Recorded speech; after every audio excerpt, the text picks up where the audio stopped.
India का जो investment spending है रिसर्च एंड डेवलपमेंट में, वो 0.64% है जीडीपी का। अभी अगर हम इस साल बात करें तो जेआरएफ में जो फंडिंग होती है वो कम से कम 50% से भी ज्यादा कट की गई है। इंडिया में पीएचडी स्टूडेंट्स को अनएम्प्लॉयड माना जाता है, उन्हें कोई फैसिलिटी नहीं दी जाती, कोई अगर पेमेंट किया जाता था जेआरएफ के अंडर वो भी अब कट कर दिया है। और अगर थोड़ा बहुत जो स्टेम एरिया में डेवलपमेंट हो रहा है रिसर्च में, तो वो ह्यूमैनिटीज के कॉस्ट पे हो रहा है। तो सर आप उस विषय में क्या कहना चाहेंगे? इसके दो पार्ट्स हैं। एक ओवरऑल मैं रिसर्च और पीएचडी की बात करता हूँ, फिर ह्यूमैनिटीज या लिबरल आर्ट्स की तरफ आता हूँ। पहली चीज़ तो कहीं भी किसी भी ग्रोइंग इकोनॉमी में अगर आप R&D में पैसा नहीं खर्च करेंगे, right, you are only a laggard, आप औरों को फॉलो कर रहे हैं। Let me take you back to an example that not everybody may be aware of, but hockey में India and Pakistan used to dominate, and that was what was called the Asian style of hockey. Asian style of hockey में ये 5-3-2 का combination होता था। Forwards बढ़ते थे, जो जो जो मिडिल वाले थे वो पास करते थे, बैक्स डिफेंड करते थे। It was a beautiful game of hockey. हम लोग उसको देखते थे, स्लो थी, ग्राउंड पे थी। यूरोप को लगा कि यार ये टेक्नोलॉजी में हम कभी नहीं कर सकते, तो यूरोप ने पूरी टेक्नोलॉजी बदल दी हॉकी की। एस्ट्रोटर्फ्स ले आए, फास्ट पेस हॉकी कर दी, और इंडिया और हम लोग सब पीछे रह गए। दे change technology, they never followed us. If you want to lead, so they did R&D on hockey. उनको पता चला। मैं एक उदाहरण दे रहा हूँ, but from the fact that somebody like Dhyan Chand was the god of hockey, right? We became laggards, and now we are trying to catch up because you are trying to become better in the European styles of hockey. अब आप देखो football में, I mean the great nations of the world in football are disappearing. Younger people are trying to play in a completely new way. Okay. जो मैंने आज से 20 साल पहले के वर्ल्ड कप देखे थे, I'm not seeing that football anymore. I'm not a football expert. So same thing in this. Till you don't do your own innovations, right, you do not become leaders, and it means spending a lot of money. And in spending money, we're becoming one of the laggards in the world. I think China है ना, जिससे हम compete करते हैं, वो 3-4% है GDP का, हम लोग शायद आधा % भी नहीं है।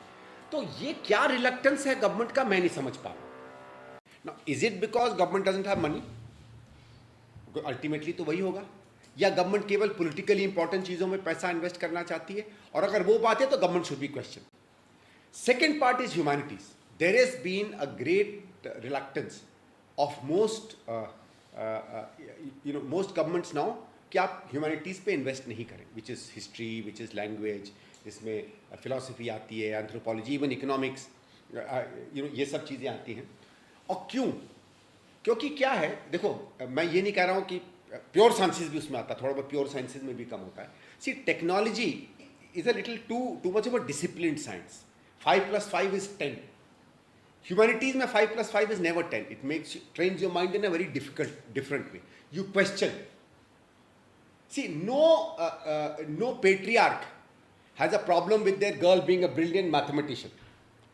They will have a problem if their girl questions them on issues of patriarchy, sociology, power, structure, man and female. So what is something that you would be scared of? You tell me. It is what draws from the broader field of what we call humanities, where humanity is thought of, its relations, its power relations, okay, its equations. But ultimately, please remember, society values this far more than its technology. How many of us pray to a technical text? How many of you pray to a book that tells you about atomic energy and calls it a word of God? But a philosophically written, because most religious texts have a bit of philosophy, a bit of dharma, a bit of whatever you would want to put it. We pray to that because they guide you. They open up frontiers to some restrict also, because every age has certain restrictive features which further generations will question, make you change.